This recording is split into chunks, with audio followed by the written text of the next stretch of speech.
എല്ലാവർക്കും വീണ്ടും സ്വാഗതം. കഴിഞ്ഞ ഒരു വീഡിയോയിൽ നിങ്ങളെല്ലാവരും നൽകിയ നല്ല സപ്പോർട്ടിന് വളരെയധികം നന്ദി.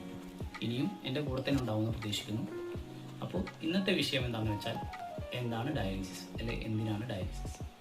ഈ ഡയാലിസിസ് എന്നതിനെ കുറിച്ച് പറയുന്നതിന് തൊട്ട് മുൻപ് കിഡ്നിയെക്കുറിച്ചാണ്. കിഡ്നി ഈ അവയവമാണ് നമ്മുടെ രക്തത്തിലുള്ള മാലിന്യങ്ങളും അധികം വരുന്ന ദ്രാവകങ്ങളും എല്ലാം നീക്കം ചെയ്യുന്നത് ഈ കിഡ്നിയാണ്.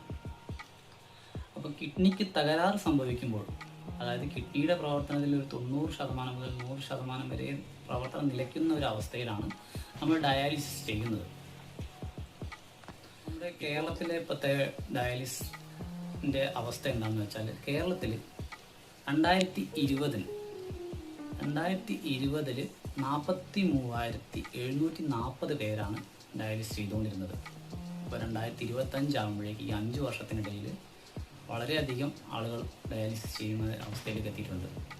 ഇപ്പോൾ 2025 അവസ്ഥ എന്ന് പറഞ്ഞാൽ 2,18,410 പേരാണ് ഇപ്പോൾ ഡയാലിസിസ് ചെയ്തുകൊണ്ടിരിക്കുന്നത്.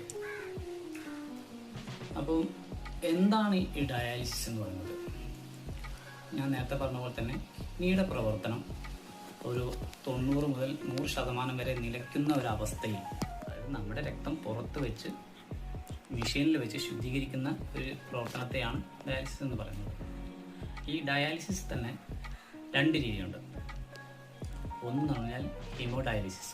ഈ ഹീമോഡയാലിസിസിൽ നമ്മൾ രക്തം ഫിസ്റ്റുല വഴി പുറത്തേക്കെടുത്ത് ആ പുറത്ത് വെച്ച് ആ മെഷീനിൽ ഫിൽട്ടർ ചെയ്ത് തിരിച്ച് അകത്തേക്ക് കയറ്റുന്ന രീതിയാണ്. പിന്നെ അടുത്തൊരു രീതി എന്ന് പറഞ്ഞാൽ പെരിറ്റോണിയൽ ഡയാലിസിസ്. പെരിറ്റോണിയൽ ഡയാലിസിസ് എങ്ങനെയാണ് ചെയ്യുന്നതെന്ന് വെച്ചാൽ, വയറ്റിനകത്തുള്ളൊരു പാളി വെച്ച് അതിൽ നമ്മളൊരു ഫ്ലൂയിഡ് അകത്തേക്ക് കയറ്റി രക്തത്തിലെ മാലിന്യങ്ങളും എല്ലാം തിരിച്ച് ആ ഫ്ലൂയിഡ് മുഖാന്തരം നമ്മൾ പുറത്തേക്ക് എടുക്കുന്ന രീതിയാണ്. അപ്പം ഞാൻ ചെയ്യുന്നത് ഇപ്പോൾ ഹീമോഡയാലിസിസ് ആണ്. ഹീമോഡയാലിസിൻ്റെയും പെരിറ്റോണിയൽ ഡയാലിസിൻ്റെയും ചിത്രങ്ങളാണ് നിങ്ങളിപ്പോൾ കാണുന്നത്. എനിക്ക് ഹീമോഡയാലിസിസ് ആണ് ചെയ്യുന്നത്. ഇത് 4 മണിക്കൂർ എടുത്ത് ആഴ്ചയിൽ 3 ദിവസങ്ങളിലായിട്ടാണ് എനിക്കിപ്പോൾ നടന്നുകൊണ്ടിരിക്കുന്നത്. എനിക്ക് നിങ്ങളോട് പറയാനുള്ളത്, നിങ്ങളുടെ കിഡ്നി ഇപ്പോൾ നല്ല രീതിയിൽ പ്രവർത്തിക്കുന്നുണ്ടെങ്കിൽ നിങ്ങൾ കൂടുതൽ വെള്ളം കുടിച്ച് അതിനെ സപ്പോർട്ട് ചെയ്യണം. വെള്ളം കുടിക്കണം.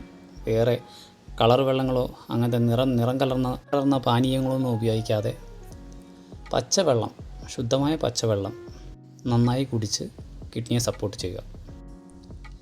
കിഡ്നി തകരാറിലായി കഴിഞ്ഞാൽ നമുക്ക് ദാഹിച്ചാൽ പോലും ഒരു തുള്ളി വെള്ളം കുടിക്കാൻ പറ്റാത്ത അവസ്ഥയിലേക്ക് മാറും. എൻ്റെ ഇപ്പോഴത്തെ അവസ്ഥയിൽ ഡോക്ടർമാർ പറഞ്ഞിരിക്കുന്നത് 4 ഗ്ലാസ് വെള്ളം കുടിക്കുവാനാണ്. ഈ 4 ഗ്ലാസ് വെള്ളത്തിൽ എല്ലാം ഉൾപ്പെടണം. ഗുളിക കുടിക്കാൻ ഉപയോഗിക്കുന്ന വെള്ളമടക്കം ഉൾപ്പെടണം.